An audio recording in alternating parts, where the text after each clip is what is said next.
অমুকে ঔষধ বিক্রি করে ধনী হয়ে গিয়েছে, আমিও ঔষধ বিক্রি করব। অমুকে কসমেটিক্সের ব্যবসা করে কোটি কোটি টাকা বানিয়েছে, আমিও কসমেটিক্সের ব্যবসাই করব। কারো উন্নতি দেখে, কাউকে দেখে ডিসিশন নেওয়া বড়ই বিপজ্জনক।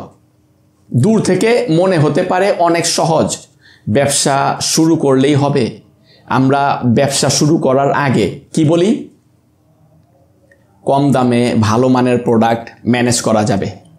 ব্যবসা শুরু করলে ধীরে ধীরে এগুলো ঠিক হয়ে যাবে, আর কাস্টমার তারাও আসবে। দোকান একটু সুন্দর করে সাজালে কাস্টমার আপনা আপনি আসবে, বিক্রি কিনিও হবে।